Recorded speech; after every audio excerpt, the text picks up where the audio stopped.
부처님의 귀한 자녀이신 도반 여러분, 오늘도 인생이라는 길고도 험난한 여정을 묵묵히 걸어와 이 자리에 함께 해주셔서 진심으로 감사합니다. 60대, 70대, 그리고 80대라는 나이는 단순히 세월의 숫자가 아닙니다. 그것은 거친 풍파를 온몸으로 받아내며 가족을 지키고 세상을 일구어온 여러분만의 위대한 훈장과도 같습니다. 하지만 나이가 들수록 아침에 눈을 뜰 때마다 어제와는 또 다른 통증이 몸 구석구석에서 인사를 건네곤 하지요. 예전에는 가볍게 넘기던 문턱이 이제는 태산처럼 높게 느껴지고 손마디는 붓고 쑤셔 숟가락 하나 드는 것도 조심스러울 때가 있습니다. 그럴 때마다 우리 도반님들은 가슴을 치며 말씀하십니다. 내 마음은 아직 저기 산 너머 푸른 청춘에 머물러 있는데 이놈의 몸뚱이가 원수라 내 마음을 도무지 따라오지 못하는구나. 하지만 도반 여러분, 오늘 우리는 부처님의 따뜻한 자비의 빛 아래서 아주 중요한 진리를 깨달아 보려 합니다. 정말로 우리의 몸과 마음은 따로 노는 남남일까요? 아니면 우리가 아직 그 둘의 깊고도 오묘한 우정을 몰라주고 있는 것일까요? 오늘 이 긴 이야기를 통해 그 답을 함께 찾아가 보겠습니다. 이 시간이 끝날 때쯤 여러분의 무거운 어깨가 조금은 가벼워지기를 간절히 소망합니다. 경기도 가평의 어느 조용한 산사 근처에는 올해로 여든을 맞이하신 박수님 보살님이 살고 계십니다. 보살님은 평생을 시장 바닥에서 채소를 팔며 삼남매를 모두 번듯한 대학까지 보내고 출가시킨 우리 시대의 강인한 어머니이십니다. 겨울에는 꽁꽁 얼어붙은 손을 입김으로 녹여가며 배추를 나르고 여름에는 뙤약볕 아래서 땀을 흘리며 자식들의 학비를 벌어내셨지요. 하지만 정작 본인의 몸은 돌볼 겨를이 한순간도 없으셨습니다. 이제 자식들 걱정 없이 편히 쉴만해지니 몸 여기저기에서 고장 신호가 오기 시작했습니다. 퇴행성 관절염으로 걸음걸이는 오리처럼 뒤뚱거리고 고혈압과 당뇨라는 원치 않는 손님까지 찾아와 매일 아침 약봉지를 끼고 사십니다. 보살님은 절에 오실 때마다 눈물을 훔치며 제게 말씀하셨습니다. 스님, 몸이 이렇게 아프고 힘드니 만사가 귀찮고 부처님 말씀도 다 소용없는 것 같아요. 내 몸이 마치 나를 가둔 감옥처럼 느껴집니다. 차라리 이 몸뚱이를 어디에 버리고 싶을 정도예요. 이 말씀은 박 보살님만의 이야기가 아닐 것입니다. 우리 도반님들 중에서도 몸의 고통이 마음의 지옥을 만들고 있다고 느끼는 분들이 참 많으실 줄 압니다. 이런 우리에게 부처님께서는 아주 깊고 명쾌한 가르침을 주셨습니다. 바로 명색이라는 가르침입니다. 여기서 명은 보이지 않는 정신적인 마음을 뜻하고 색은 눈에 보이는 물질적인 몸을 뜻합니다. 부처님께서는 이 둘을 설명하시며 어느 하나가 먼저라거나 어느 하나가 더 중요하다고 말씀하지 않으셨습니다. 마치 해와 달이 서로의 빛을 의지해 세상을 밝히고 강물과 강바닥이 서로를 의지해 흘러가듯 우리의 몸과 마음도 서로의 존재를 투영하며 함께 흘러가는 하나 된 생명력이라고 하셨습니다.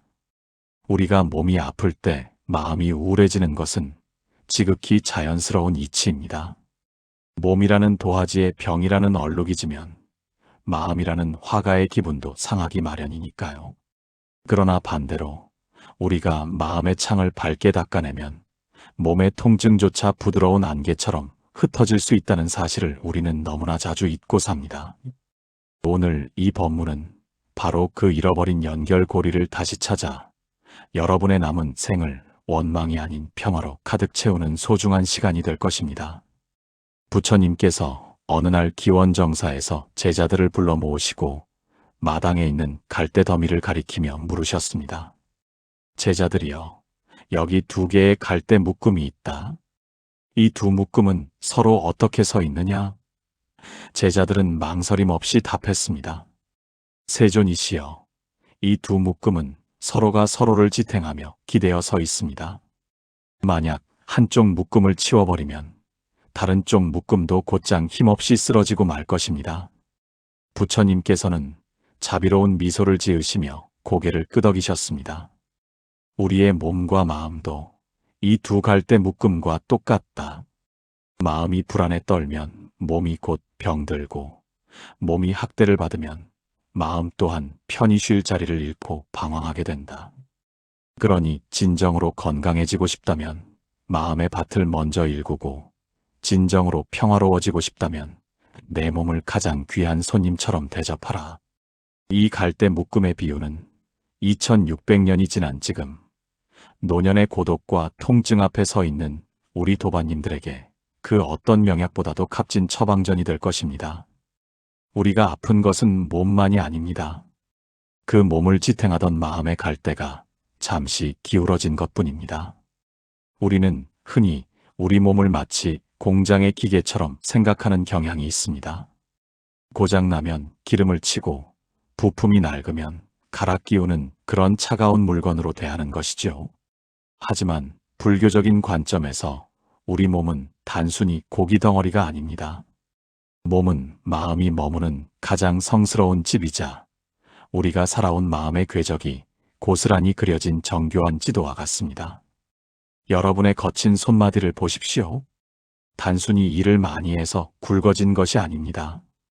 그것은 수십 년간 가족의 생계를 위해 인내하고 헌신했던 여러분의 자비로운 마음이 손으로 나타난 훈장입니다.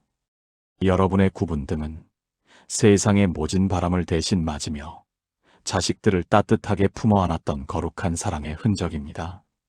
여러분의 얼굴에 팬 깊은 주름은 수만 번의 웃음과 울음이 빚어낸 인생의 산수화입니다. 몸은 여러분이 겪어온 모든 슬픔과 기쁨을 정직하게 기억하고 기록하고 있습니다. 그러니 지금 아픈 내 몸을 원망하는 것은 지난날 치열하고 아름답게 살아온 자신의 삶 전체를 부정하는 것과 같습니다. 이제는 그 아픈 부위를 미움의 눈초리가 아닌 깊은 이해와 감사의 손길로 어루만져 주어야 할 때입니다. 서울 강동구에 사시는 69세 이종수 거사님 사례를 하나 더 들려드리겠습니다. 거사님은 은퇴 후 원인 모를 가슴 답답함과 통증으로 수년간 병원 문턱이 닳도록 다니셨습니다.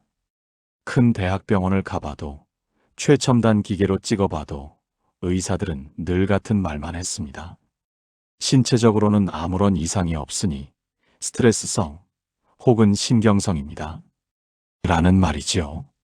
하지만 거사님은 가슴에 뜨거운 불덩이가 들어앉은 듯 숨이 막히고 누군가 송곳으로 찌르는 것 같은 통증에 매일 밤잠을 설치셨습니다. 그러다 우연히 법회에 참석해 자신의 마음을 깊이 들여다보는 명상을 시작하셨습니다. 고요히 앉아 숨을 쉬며 자신의 내면을 한꺼풀씩 벗겨보았습니다. 한 달, 두 달 시간이 흐르며 거사님은 깨달으셨습니다. 젊은 시절 직장에서 억울하게 당했던 수모, 경쟁에서 지지 않으려 밤낮으로 긴장했던 마음, 그리고 은퇴 후 사회에서 소외되었다는 쓸쓸함이 가슴 한복판에 단단한 돌덩이로 뭉쳐 있었던 것입니다. 아, 내 육체가 아픈 게 아니라 내 마음이 밖으로 나가지 못해 소리내어 울고 있었구나. 이 깨달음의 순간 거사님의 가슴을 짓누르던 통증은 거짓말처럼 눈 녹듯 사라지기 시작했습니다. 마음의 매듭을 하나씩 풀어내자 꽉 막혔던 몸의 기혈도 비로소 시원하게 뚫린 것입니다. 도반 여러분, 오늘 하루 여러분은 자신의 몸에게 고맙다는 말을 몇 번이나 해주셨나요? 우리는 공기가 너무나 흔해서 그 고마움을 잊고 살 듯 단 한순간도 쉬지 않고 심장을 뛰게 하고 숨을 쉬게 해주는 우리 몸의 노고를 너무나 당연하게 여겨왔습니다. 80년 세월 동안 여러분의 심장은 단 1초도 쉬지 않고 수십억 번을 뛰었습니다. 여러분의 무릎은 수백만 킬로미터의 길을 걸으며 여러분의 무거운 삶의 무게를 다 받아내 주었습니다. 눈은 아름다운 세상을 보게 해주었고 귀는 사랑하는 이들의 목소리를 듣게 해주었으며 위장은 여러분이 먹은 음식을 묵묵히 소화해 생명을 유지해 주었습니다. 이들은 여러분의 가장 충직한 종이자 인생의 마지막까지 함께할 유일한 도반입니다. 그런데 우리는 아플 때만 그 부위를 원망하고 짜증을 냈지 건강하게 작동할 때는 따뜻한 말 한마디 건네지 않았습니다. 오늘 밤에는 잠자리에 들기 전 따뜻한 손으로 아픈 무릎과 허리를 가만히 쓰다듬으며 이렇게 말씀해 보십시오. 정말 고생 많았다. 내가 너를 너무 부려먹기만 하고 몰라줬구나. 이제는 우리가 함께 편안해지자. 이 다정한 대화가 몸과 마음 사이에 쌓였던 높은 담을 허무는 기적의 시작이 될 것입니다. 부처님께서는 우리 몸이지 수, 화, 풍이라는 네 가지 커다란 요소로 이루어졌다고 가르치셨습니다. 단단한 뼈와 근육은 대지의 기운이요. 몸 안을 흐르는 피와 눈물, 땀은 물의 기운입니다. 몸의 따뜻한 체온은 불의 기운이며 코끝을 오가는 들숨과 날숨은 바람의 기운입니다. 이 네 가지 요소는 우주의 기운과 조금도 다를 바 없이 연결되어 있습니다.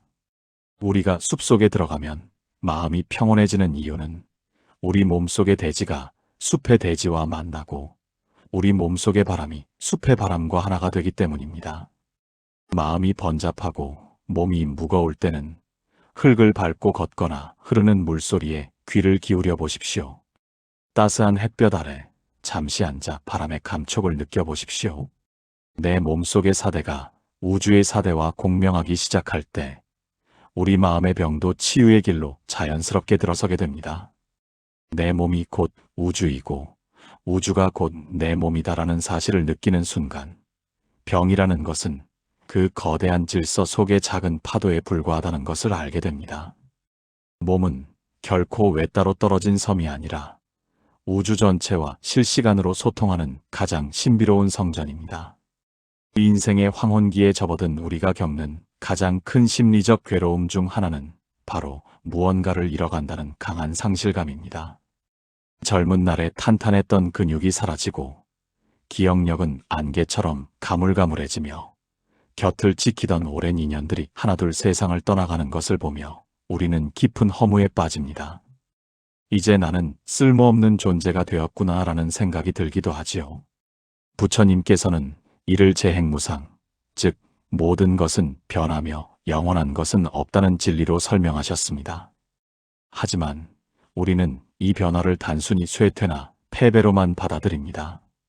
부처님께서는 말씀하셨습니다. 떨어지는 낙엽이 뿌리에 거름이 되어 다음 해에 더 푸른 새싹을 틔우듯 육신의 힘이 빠지는 것은 우리 영혼이 지혜의 열매를 맺기 위한 자연스럽고도 고귀한 과정이다. 몸이 약해지는 것은 우리에게 내려놓음을 연습할 수 있는 가장 귀한 기회를 주는 것입니다. 더 이상 육체적인 힘으로 세상을 다스리려 하지 말고 수십 년간 쌓아온 깊은 안목과 자비로운 마음으로 세상을 품으라는 부처님의 소리 없는 신호인 셈입니다. 늙음은 추한 것이 아니라 인생이라는 열매가 맛있게 익어가는 향기로운 시간입니다. 대구에 사시는 82세 김정숙 보살님은 당뇨 합병증으로 시력이 아주 많이 약해지셨습니다. 평생 경전을 읽고 절을 하던 보살님에게 이것은 큰 시련이었지요. 처음에는 부처님이 원망스러워 매일 밤을 울며 지내셨습니다. 스님, 제가 무슨 죄가 그렇게 많아서 노년의 부처님 얼굴도 못 보게 만드십니까? 이제 제 인생은 끝난 것 같습니다. 하지만 보살님은 어느 날 문득 마음을 고쳐먹고 세상을 귀로 듣기 시작하셨습니다. 눈이 보이지 않으니 오히려 창밖의 새소리가 더 청아하게 들리고 바람이 대나무 숲을 스치는 소리가 마치 부처님의 설법처럼 가슴에 와닿기 시작했습니다. 손주들의 제잘거리는 웃음소리에서 우주의 생명력을 느끼셨고 차 한 잔을 마셔도 그 향기를 온몸으로 느끼게 되셨지요. 보살님은 이제 웃으며 말씀하십니다. 눈이 어두워지니 오히려 마음의 눈이 번쩍 떠졌습니다. 밖을 보지 않으니 내 안에서 빛나는 부처님이 더 선명하게 보이네요. 육신의 불편함이 오히려 마음의 깊은 평온을 발견하는 통로가 된 것입니다. 이것이야말로 몸과 마음이 고통 속에서도 하나로 어우러지는 위대한 인생의 승리입니다. 부처님의 가르침 중에 우리가 평생 가슴에 새겨야 할 두 번째 화살 이야기가 있습니다. 어떤 사람이 길을 가다가 어디선가 날아온 독화살을 맞았다고 가정해 봅시다. 화살이 살을 뚫고 몸에 박히는 순간 느끼는 그 극심한 통증은 우리가 피할 수 없는 첫 번째 화살입니다. 그런데 그 사람은 화살을 맞은 뒤에 누가 쐈을까? 왜 하필 나일까? 이대로 죽으면 우리 자식들은 어쩌나 저놈을 잡아서 꼭 복수해야지 하는 온갖 원망과 걱정, 번뇌에 휩싸이게 됩니다. 이것이 바로 스스로가 자신의 마음에 쏘는 두 번째 화살입니다. 우리 몸에 찾아온 질병과 노년의 통증은 인생이라는 길을 가다 맞을 수밖에 없는 첫 번째 화살일 뿐입니다. 하지만 그 통증 때문에 신세를 한탄하고 과거를 후회하며 오지 않은 미래를 두려워하는 것은 수만 발의 두 번째 화살을 스스로의 가슴에 쏘는 격입니다. 부처님께서는 첫 번째 화살의 고통은 겸허히 받아들이되 두 번째 화살의 지옥에서는 지혜롭게 벗어나라고 강조하셨습니다. 아프구나라고 인정하되 괴롭다라고 집착하지 마십시오. 마음만 단단히 먹으면 육체의 고통은 신기하게도 안개처럼 잦아듭니다. 그렇다면 구체적으로 어떻게 해야 이 두 번째 화살을 피하고 몸과 마음의 평화를 찾을 수 있을까요? 부처님께서는 가장 강력한 처방전으로 호흡을 꼽으셨습니다. 호흡은 몸과 마음을 잇는 유일하고도 가장 튼튼한 생명의 다리입니다. 여러분이 화가 나거나 불안할 때 자신의 숨소리를 가만히 관찰해 보십시오. 숨이 거칠고 짧으며 가슴 윗부분에서만 헐떡거릴 것입니다. 반대로 깊고 편안한 잠을 잘 때 여러분의 숨은 고요하고 길며 아랫배까지 깊숙이 내려갑니다. 마음이 몸의 리듬을 바꾸는 것이죠. 하지만 놀랍게도 그 반대의 길도 활짝 열려 있습니다. 의도적으로 숨을 천천히 그리고 깊게 들이마시고 내뱉으면 거칠게 요동치던 불안한 마음이 이내 호수처럼 잔잔해집니다. 몸이라는 도구를 통해 마음이라는 곱비 풀린 망아지를 다스리는 법입니다. 하루에 3번, 단 5분만이라도 조용히 자리에 앉아 자신의 코끝을 스치는 바람의 감촉과 오르내리는 아랫배의 움직임에만 집중해 보십시오. 나는 숨을 들이마신다. 나는 숨을 내뱉는다. 이 짧은 집중의 시간이 여러분의 몸과 마음에 쌓인 독소를 씻어내는 우주 최고의 보약이자 명약이 될 것입니다.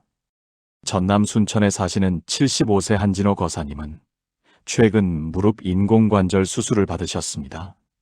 수술은 잘 되었지만 그 후 재활 과정에서 겪는 통증은 상상을 초월했지요. 거사님은 통증이 너무 심해 재활 운동을 포기하고 싶을 때마다 예전의 법회에서 배운 숨세는 명상을 떠올리셨습니다. 하나, 둘, 숨이 들어오고 나간다. 통증이 밀려올 때 그 통증을 나라고 생각하며 괴로워하는 대신 그저 내 다리에 이런 뜨겁고 날카로운 감각이 지금 일어나는구나 하고 한 발짝 떨어져서 제3자처럼 관찰하셨습니다. 신기하게도 아파 죽겠다. 이게 언제 끝나나라고 생각하며 몸을 잔뜩 웅크릴 때는 근육이 긴장해 통증이 더 심해졌는데 그저 감각이 일어나는구나 하고 가만히 지켜보자 근육이 이완되면서 통증이 부드러워졌습니다. 결과적으로 재활 속도도 다른 환자들보다 몰라보게 빨라졌지요. 마음의 여유와 관찰의 힘이 몸의 자연 치유력을 극대화한 아주 귀한 실천 사례입니다. 우리 도반님들도 아픈 부위를 볼 때 원수라 하지 말고 잠시 나타난 감각이라 바라보십시오. 부처님께서는 또한 우리가 매일 대하는 음식에 대해서도 아주 깊은 수행의 지혜를 주셨습니다. 60대 이후에는 소화력도 예전 같지 않고 입맛도 떨어지기 쉽죠. 하지만 부처님께서는 음식을 단순한 미각의 즐거움이나 배를 채우는 수단이 아니라 내 몸이라는 성전을 유지하기 위한 신성한 약으로 여기라고 하셨습니다. 식탁 위에 오른 밥 한 그릇, 나물 한 접시가 여러분 앞에 오기까지 얼마나 많은 농부의 땀방울과 뜨거운 햇살 촉촉한 빗물, 그리고 흙의 기운이 담겼을지 깊이 생각하며 감사한 마음으로 드셔보십시오. 진심으로 감사하며 꼭꼭 씹어먹는 음식은 우리 몸 안에서 최고의 생명 에너지가 되어 세포 하나하나를 살려냅니다. 반대로 불평하고 짜증내며 혹은 걱정거리를 씹으며 먹는 진수성찬은 몸속에서 오히려 독소로 변해 우리를 공격합니다. 몸을 보살피는 진정한 건강법은 비싼 보약이 아니라 매 순간 마주하는 인연과 음식들의 감사의 향기를 더하는 마음가짐에서 시작됩니다. 고맙게 먹겠습니다라는 말 한마디가 위장을 춤추게 합니다. 노년에 접어들며 느끼는 고독과 외로움은 우리 몸의 면역력을 떨어뜨리는 가장 무서운 적이 되기도 합니다. 자식들은 떠나고 친구들도 하나둘 줄어들면 세상에 나 혼자만 남겨진 것 같은 쓸쓸함이 찾아오지요. 하지만 부처님께서는 자등명 법등명, 즉 자기 자신을 등불로 삼고 진리를 등불로 삼으라고 말씀하셨습니다. 혼자 있는 시간은 결코 외로운 시간이 아닙니다. 그것은 오롯이 내 안에서 빛나는 불성, 즉 내 안의 부처님과 깊게 대화할 수 있는 인생 최고의 축복받은 시간입니다. 자식들이 바빠서 찾아오지 않는다고 서운해하지 마십시오. 옛 친구들이 연락처에서 하나둘 사라진다고 슬퍼하지 마십시오. 이제야 비로소 타인의 시선이나 세상의 소란함에서 벗어나 내 몸의 작은 신호에 귀를 기울이고 내 마음의 얼룩을 정성껏 닦아낼 수 있는 귀한 시간이 여러분에게 허락된 것입니다. 고요함 속에 머물 때 우리 몸의 세포들은 비로소 깊은 휴식을 얻고 다시 살아날 힘을 얻습니다. 혼자 있는 시간은 여러분이 부처님과 가장 가까워지는 시간입니다. 우리는 누구나 언젠가 이 몸이라는 정든 옷을 벗어두고 떠나야 할 때를 맞이합니다. 많은 분이 그 순간을 두려워하고 피하고 싶어 하지만 부처님께서는 죽음을 마치 오래 입어 낡은 옷을 갈아입는 것과 같다고 하셨습니다. 평생 우리를 위해 애써준 이 육체라는 옷이 너무 낡아 더 이상 기능을 하기 힘들 때 우리는 잠시 무거운 짐을 내려놓고 쉬었다가 새로운 인연의 옷을 입게 되는 것입니다. 겉모습인 몸은 인연에 따라 흩어지기도 하지만 그 몸을 움직였던 여러분의 깨끗한 마음의 성품, 즉 불성은 결코 사라지거나 죽지 않습니다. 이 우주의 진리를 굳게 믿으신다면 죽음에 대한 막연한 공포는 사라지고 지금 이 순간 마주하는 매일매일이 감사와 평온으로 가득 찰 것입니다. 잘 산다는 것은 곧 잘 떠날 준비를 하는 것과 연결됩니다. 평소에 몸과 마음에 대한 집착을 조금씩 비워내는 연습이 필요한 이유가 바로 여기에 있습니다. 떠남은 끝이 아니라 새로운 여행의 시작입니다. 충남 공주에 사시는 83세 이옥분 보살님은 암말기 판정을 받으셨음에도 불구하고 얼굴이 그 어느 때보다 평온하고 밝으십니다. 병문안을 간 재계 보살님은 환하게 웃으며 이렇게 말씀하셨지요. 스님, 제가 이 몸뚱이 하나 잘 지키고 남들에게 잘 보이려고 평생을 얼마나 아등바등 욕심부리며 살았는지 모릅니다. 그런데 이제 정말 갈 때가 되었다고 생각하고 마음의 짐을 다 내려놓으니 오히려 지금 마시는 차 한 잔의 향기가 그렇게 감미로울 수 없고 창밖의 꽃 한 송이가 그렇게 예쁠 수가 없어요. 아픈 몸 덕분에 인생의 진짜 아름다움을 이제야 제대로 봅니다. 보살님의 이 말씀은 생의 끝자락에서 마음의 꽃을 피워낸 성자의 외침과도 같습니다. 고통을 피하려 애쓰지 않고 그 고통을 수행의 재료로 삼아 그 너머에 있는 영원한 평화를 발견하신 것입니다. 보살님에게 암이라는 병은 더 이상 괴로움이 아니라 세상을 아름답게 보게 해준 안경이 되었습니다. 도반 여러분, 이제 우리는 이 긴 이야기의 결론에 도달했습니다. 건강하고 평화로운 노후는 저 멀리 극락정토에 따로 있는 것이 아닙니다. 바로 지금 이 순간 여러분의 아픈 몸을 지극히 사랑해주는 마음에서부터 시작됩니다. 나는 늙었다. 나는 이제 쓸모없다. 나는 병들었다는 식의 부정적인 생각의 씨앗을 오늘 당장 가슴속에서 다 거두어내십시오. 대신 그 자리에 나는 충분히 지혜롭다. 나는 지금 이대로 평온하다. 나는 온 우주의 생명력과 하나다라는 긍정의 빛을 내 몸 구석구석에 비추어 주십시오. 우리의 뇌세포와 몸의 장기들은 주인의 마음이 내뱉는 말을 그대로 믿고 따르는 정직한 성질이 있습니다.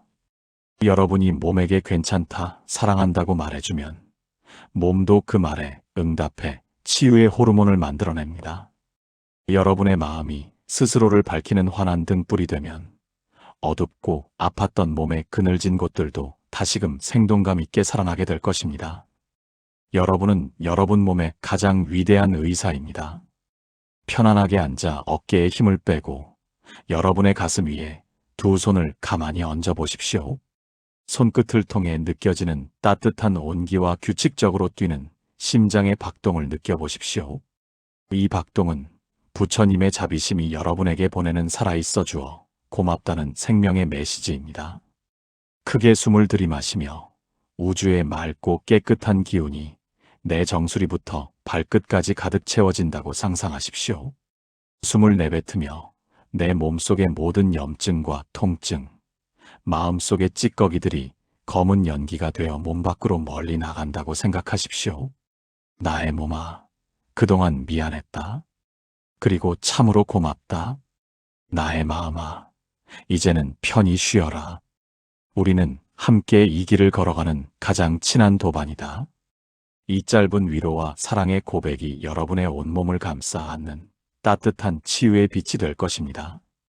여러분의 몸은 지금 이 순간에도 여러분을 살리기 위해 최선을 다하고 있습니다. 부처님의 소중한 자녀이신 도반 여러분, 여러분은 존재하고 있다는 사실만으로도 이미 충분히 완벽하고 귀한 분들입니다. 남은 여생은 몸을 도구 삼아 마음을 닦고 마음을 등불 삼아 몸을 따뜻하게 보살피는 숭고한 수행의 시간이 되시길 간절히 발언합니다. 몸에 찾아온 아픔은 여러분을 더 깊은 지혜의 바다로 안내하는 귀한 길동무일 뿐입니다. 오늘 밤 여러분이 잠든 사이에도 자비로운 부처님의 미소가 여러분을 감싸 안을 것이며 내일 아침 눈을 뜰 때 여러분의 몸과 마음이 솜털처럼 가볍고 상쾌하기를 간절히 기도드립니다. 비워야 비로소 진정으로 채워지고 놓아야 비로소 더 큰 자유를 얻게 되는 것이 우주의 법도입니다. 몸과 마음이 하나 되어 춤추는 그 평화로운 길 위에서 우리 모두 행복한 부처로 살아갑시다. 여러분의 앞날에 늘 부처님의 가호가 함께하기를 축원합니다. 긴 시간 경청해 주셔서 감사합니다. 성불하십시오.